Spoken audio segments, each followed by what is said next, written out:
Chapter 27, Ulysses Calls Jr. Ulysses Johnson sat in the passenger seat of a Hyundai sedan driven by a 35-year-old Caucasian named Casey Whittington.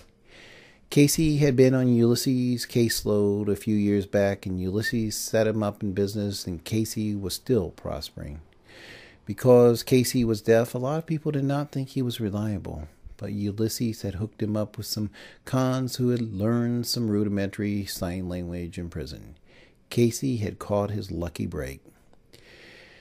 Casey grew active in the Greater Houston Deaf Society, and he supplied his community with crank and reefer and acid. By only selling to certifiably deaf clients, Casey was able to maintain a relatively safe and lucrative niche. He had spread his tentacles throughout much of deaf Texas, and his ambition showed no sign of waning. Deaf America he had signed to Ulysses recently while flashing a very rare grin. Ulysses did not want to lose sight of this guy. Ulysses had planned to put Casey in contact with larger suppliers and help him invest in legitimate business. Casey was keeping a low profile, not spending recklessly, and Ulysses made note of that. Even now, he chauffeured Ulysses in a Hyundai mid-size sedan, even though he could certainly afford more luxury. Despite his deaf contacts, Casey still seemed like a lonely guy, and he jumped at the opportunity to drive Ulysses. Of course, his absolute deaf status made him, in some ways, the perfect companion. "Hello?" Junior Johnson answered, having been alerted by text that the next voice message would be Ulysses Johnson. "Hi, big brother." 50, where are you? 50 had always been Ulysses' nickname when he was a kid because his namesake was on the $50 bill. Junior was the only person who still called him that. "Riding through the streets of Houston." "Why did you run?" "Because I didn't like being incarcerated and medicated and treated like an animal." "It was a transition, 50. We weren't going to keep you there forever." "Where were you planning to keep me?" "I wasn't planning. I didn't know Daddy was going to have a stroke." "How's Daddy doing?" "Good. He asks about you all the time." "So is your mother." "I've only been AWOL for a week. You could have called." "I'm still getting set up. Just got a phone." 50, please come home. You know you need help." Ulysses sighed. "I didn't like the help I was getting." "Come on, 50. We'll get you in a nice house and get you a nice wife. You'll just sit in the shade and collect a check for being your father's son." "Why didn't you give me those things last month instead of locking me in the basement and hiring thugs who don't know a word of English to watch over me?"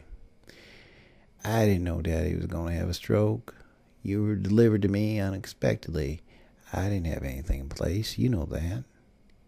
Daddy had my best interest in mind. He didn't just lock me away. It was never my intention to leave you in the basement long term. You gotta believe me, 50. "I don't have to believe shit. Can Daddy talk yet?" "No, 50. He can communicate real well, but he can't talk, and his right side is paralyzed." "What's the diagnosis?" "The diagnosis is major stroke. If you mean what's his prognosis, no one knows. There could be a major recovery," and he paused. "We also have to be prepared that maybe the damage is permanent. I'll call you now and then, and you can tell Mom and Dad that I'm not living under a bridge, but I ain't coming home till Daddy calls the shots." 50, wait a minute. Ulysses terminated the call. He stared off into space for a minute. They were stuck in traffic along a stretch of 6-lane, median divided road where furniture stores and tattoo parlors jutted out of the water in a seascape of marketed efficiency. Convenience stores, drive-through banks, drive-through eateries, drive-through car washes, eagerly awaited weary pilgrims who did battle with mind-numbing gridlock.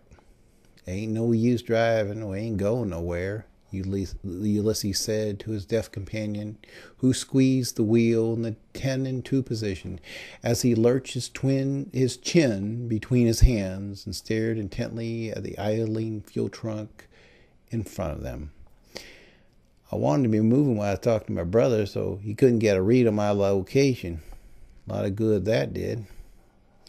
With no mobility in sight, Ulysses decided to dash through the standing traffic and retrieve some catfish sandwiches from a fiddler's located on the other side of the road. He gently tapped Casey on the arm, who in turn shot Ulysses a hostile, "Don't talk to me while I'm driving" look. With broken ASL, Ulysses asked his driver if he wanted a Big Cat special.